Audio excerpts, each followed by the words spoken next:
Balises HTML, genre je les avais mis, à un moment je les ai enlevées, ça changeait rien. Je comprends pas à quoi ça sert.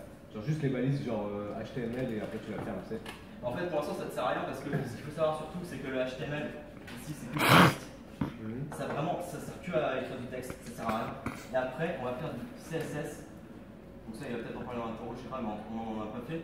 CSS, c'est pour la mise en forme. C'est les couleurs, c'est. C'est l'exo 3, ça. On l'a pas encore fait, ça. C'est l'exo 3, il a dit qu'il voulait s'arrêter à la fin de l'exo. Voilà, mais c'est juste pour te donner la différence. À quoi sert le HTML et à quoi sert le CSS. Le HTML, c'est que le texte pur. Avec aussi, tu peux mettre des images et des liens dans le HTML, mais ça s'arrête que au texte. Après, si tu veux mettre en forme, si tu veux faire des tabulations, si tu veux faire des couleurs, etc., CSS. Voilà. Donc, du coup, on va faire la structure d'une page HTML. Alors, il existe vraiment des milliers de codes, de langages en informatique. Du coup, le plus important au début, c'est de déclarer qu'est-ce que tu veux utiliser. Donc, tu utilises du HTML. Donc, sur toute la page, tu vas utiliser du HTML. Donc, tout ton HTML. Et automatiquement, en fin de page, tu fermes. Parce qu'à chaque fois dans le HTML, tu fermes. Tu fermes tout le temps. Ensuite, tu vas utiliser la valise head. Tu pareil, tu vas fermer après à la fin. Là, du coup, je refais le schéma vite fait que j'avais fait sur mon tableau. En gros, ça c'est un site. Tu as Facebook ici, c'est le head. Donc globalement, c'est là où tu mets le titre, où tu mets les recherches, où tu mets parfois un petit menu en dessous, tu sais, où tu peux accéder aux différentes pages. Donc ça, c'est le head. Voilà. Et globalement, ça se traduit en tête. Tout simplement, il faut vraiment être très littéral là-dessus, en tête. Et après, tu as la grosse partie qui est ici, le body. Ça, c'est toute la page quasiment. Donc c'est body, c'est le corps de page. Et puis après, il n'en a pas parlé, mais tu as le footer ici, c'est le pied de page. Voilà, donc tu as trois parties globalement dans un.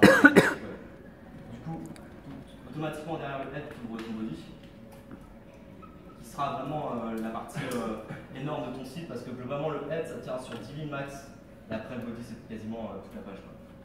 Donc en gros dans le head on met tout ce qu'on veut mettre genre, au début du site quoi. Alors dans le head tu mets surtout dans les titres ou les conneries comme ça. Tu mets surtout le title, balise title. Alors la balise title. C'est pas H1. Ça c'est autre chose. Je vais faire la différence.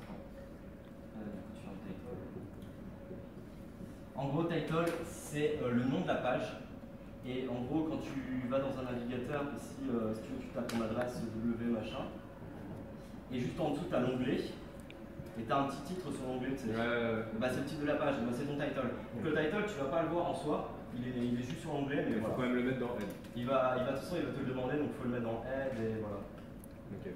Donc ça, c'est ce que tu peux mettre dans le head. Alors après, dans le head aussi, il y avait la balise pour les accents. Donc je la note pas, ça sert à rien de la retenir parce qu'elle est un peu compliquée, mais globalement c'est dans le head que tu vas mettre ta valise avec les accents. C'est là aussi par la suite que tu vas intégrer ton CSS, tu diras je veux mon CSS, voilà. Et tu vas mettre aussi le titre, par exemple Facebook, CV. Ça c'est H1. Et ça c'est H1 du coup. Et c'est dans head.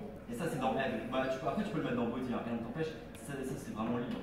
H1, donc ça c'est un titre aussi, mais celui-là il est visible par contre. Il est visible. H1 et ça va jusque H6. H1 c'est le plus grand et H2, H3, H4 c'est de plus en plus petit. Voilà.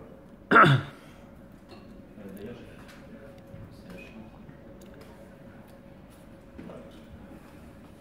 Donc ça c'est pour les titres. Après tu as la balise paragraphe. Donc tu vas plutôt la mettre dans le body, tu vas écrire des paragraphes dans le body.